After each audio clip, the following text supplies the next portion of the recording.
आज आप जानोगे introduction to Python, advantage of Python, disadvantage of Python. तो आपको इसके लिए आपको पूरी वीडियो देखनी पड़ेगी। So let's start.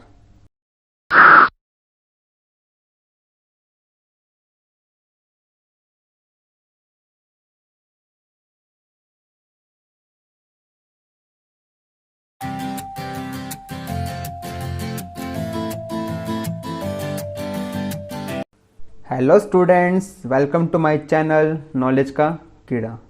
आज हम बात करेंगे पाइथन के इंट्रोडक्शन के बारे में। इससे पहले मैं आपको बता दूं, पाइथन एक जनरल पर्पस प्रोग्रामिंग लैंग्वेज है जो प्रोसीजरल, फंक्शनल और ऑब्जेक्ट ओरिएंटेड पैराडाइम तीनों को इक्वली और पूरी कैपेबिलिटी के साथ सपोर्ट करता है। First point is Python is an object oriented language. It means Python एक ऑब्जेक्ट ओरिएंटेड लैंग्वेज है जो ऑब्जेक्ट्स और क्लासेस दोनों के कॉन्सेप्ट को फॉलो करता है। Second point is it is a very high level programming language yet as powerful as many other middle level language. Python एक very high level programming language है जो many other middle level language से अब तक की powerful language है ये। Third point is Python is an interpreter language. Python एक इंटरप्रेटर लैंग्वेज है जो प्रोग्राम के कोड्स को लाइन बाय लाइन एग्जीक्यूट करता है। Fourth point is Python is a programming language that let's you work quickly and integrate systems more efficiently. Python एक programming language है जो आपको जल्दी से काम करने और सिस्टम को मोर एफिशिएंटली से इंटीग्रेट करती है। अब बात करते हैं एडवांटेज ऑफ पाइथन। पाइथन के बहुत से एडवांटेज हैं, लेकिन मैंने कुछ लिस्ट बना रखी है। तो फर्स्ट हम बात करते हैं इजी टू यूज़।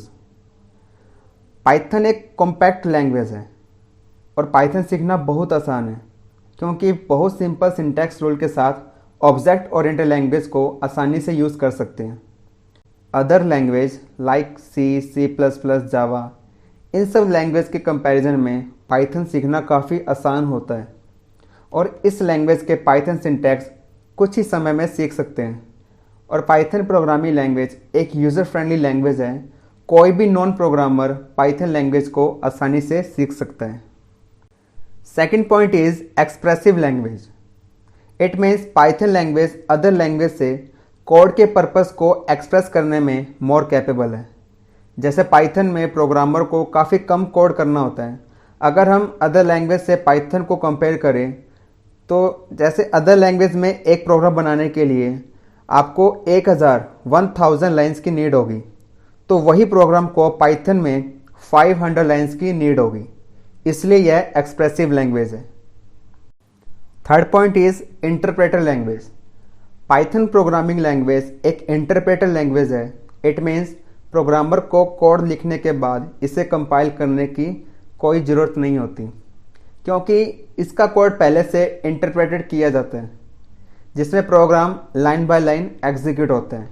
जिस तरह सी और C plus plus language compile की जाती है, पाइथन उस तरह कंपाइल नहीं किया जाता। इंटरप्रेटर पाइथन लैंग्वेज को इजी से डिबग करने वाली लैंग्वेज बनाती है। इसी प्रकार बिगिनर से एडवांस यूज़र पाइथन लैंग्वेज के लिए सुटेबल है। Now fourth point is cross platform language. Python एक पोर्टेबल लैंग्वेज है। इट मीन्स पाइथन प्रोग्राम में बिना कुछ चेंज किए हम किसी भी ऑपरेटिंग सिस्टम पर रन कर सकते हैं। फॉर एग्जांपल, अगर आपने पाइथन प्रोग्राम को लाइनक्स पर डेवलप किया है तो आप उससे विंडोज सिस्टम पर रन कर सकते हैं क्योंकि कंप्यूटर सिस्टम में कंपैटिबल पाइथन इंटरप्रेटर इंस्टॉल होते हैं, तो आप स्क्रिप्ट को इमीडिएट रन कर सकते हैं। Fifth point is extensible. Python एक एक्सटेंसिबल लैंग्वेज है। इट मीन्स आप पाइथन का कोड सी, सी प्लस प्लस या अदर लैंग्वेज में लिख सकते हैं या उसे कंबाइन भी कर सकते हैं। Sixth point is GUI programming. GUI stands for graphical user interface. Python language GUI programming को सपोर्ट करती है। पाइथन को यूज़ करके ग्राफिकल यूज़र इंटरफेस डिज़ाइन कर सकते हैं। ग्राफिकल यूज़र इंटरफेस पिक्चर और टेक्स्ट का कॉम्बिनेशन होता है जिसे समझना बहुत आसान होता है। जैसे माई कंप्यूटर। अगर आप विंडोज़ ऑपरेटिंग सिस्टम यूज़ कर रहे हैं, अगर आपको माई कंप्यूटर ओपन करना है तो आप उसका आइकन देख के पता लगा सकते हो कि ये आइकन माई कंप्यूटर का है। उसे बोलते हैं graphical user interface. 7th point is large library. Python के पास अपना लार्ज लाइब्रेरी कलेक्शन है, जिसकी हेल्प से एवरी टास्क के लिए कोड लिखने की नीड नहीं होती। यूज़र डायरेक्ट लाइब्रेरी कोड को एक्सेस कर सकता है। पाइथन सॉफ्टवेयर में स्टैंडर्ड लाइब्रेरी के साथ प्री-बिल्ट पोर्टेबल फंक्शनैलिटी वाले कोड्स का यूज़ कलेक्शन मिलता है, जिससे आप डिफरेंट टाइप के कॉमन टास्क इक्वली परफॉर्म कर सकते हैं। पाइथन लाइब्रेरीज डिफरेंट टाइप्स के application level, programming task etcetera easily perform कर सकता है। 8th point is functional and object oriented.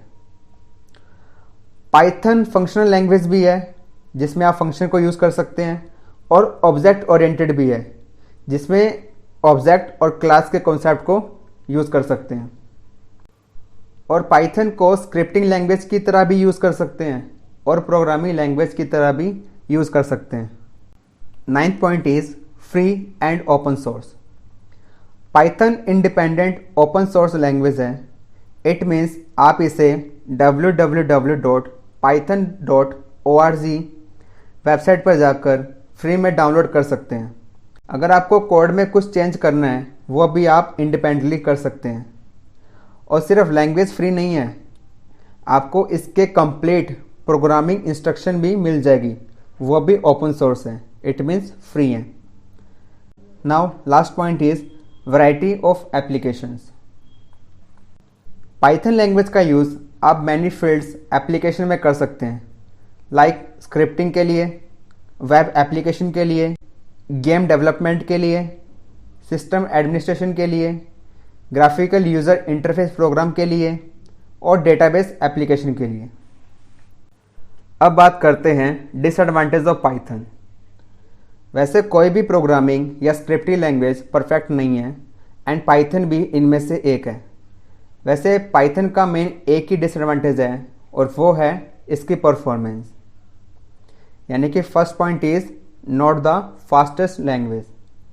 It means Python की एग्जीक्यूशन स्पीड, जो कि हमेशा फास्ट नहीं होती, सी और C++ जैसे कंपाइल लैंग्वेज की होती है, क्योंकि C और C++ अंडरलाइंग हार्डवेयर को डायरेक्टली एक्सेस एंड मैनिपुलेट करने में कैपेबल है, क्योंकि ये कंपाइल लैंग्वेज है।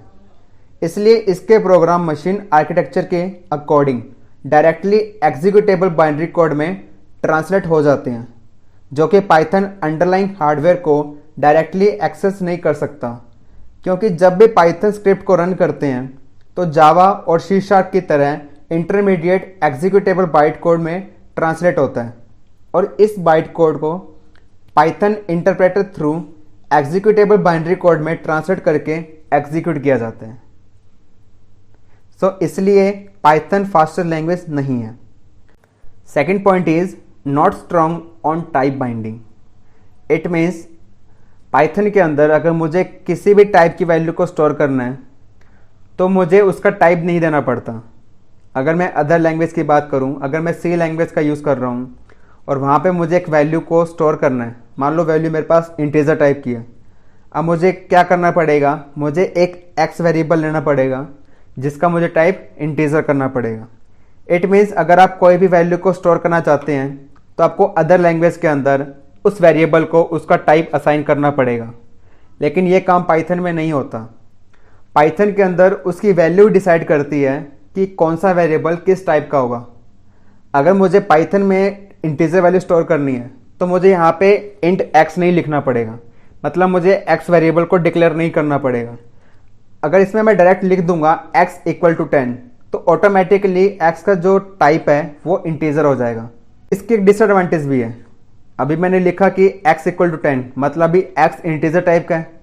इन फ्यूचर अगर मैं x की वैल्यू चेंज करता हूँ, फॉर एग्जाम्पल मैंने लिखा x = 10.4, तो अभी x का टाइप चेंज हो गया। पहले इंटीजर टाइप था, अब किस टाइप का हो गया, वो फ्लोट टाइप का। इससे क्या होगा कि अगर हम किसी वेरिएबल की वैल्यू चेंज करते हैं तो हमें वो कोई मैसेज नहीं देगा, ना हमें कोई एरर देगा, वो इजीली उस वेरिएबल की वैल्यू को चेंज कर देगा। इसलिए वो टाइप बाइंडिंग में स्ट्रांग नहीं है। Okay, now last point is not easily convertible. मतलब पाइथन के जो कोड्स हैं, जो पाइथन की स्टेटमेंट्स होती है, आप उसको किसी अदर लैंग्वेज के अंदर कन्वर्ट नहीं कर सकते, क्योंकि अदर लैंग्वेज में जो भी लैंग्वेज है वो कुछ सिंटैक्स रूल्स को फॉलो करती हैं, लेकिन पाइथन सिंटैक्स फ्री है। आप इसके प्रोग्राम कोड्स को दूसरी लैंग्वेज में कन्वर्ट करना बहुत मुश्किल होता है। ओके स्टूडेंट्स, तो आज के लिए इतना ही। उम्मीद करता हूँ आपको ये वीडियो पसंद आई होगी। अगर आपको पसंद आई है तो प्लीज़ लाइक कर दीजिए। इससे क्या होगा कि मुझे मोटिवेशनल मिलेगा वीडियोस बनाने के लिए। तो अगर आप नए हो और इस चैनल पे पहली बार आए, प्लीज़ चैनल को सब्सक्राइब कर दीजिए। इसका सब्सक्रिप्शन बिल्कुल फ्री ऑफ कॉस्ट है। तो मिलते हैं नेक्स्ट वीडियो में, तब तक के लिए बाय बाय।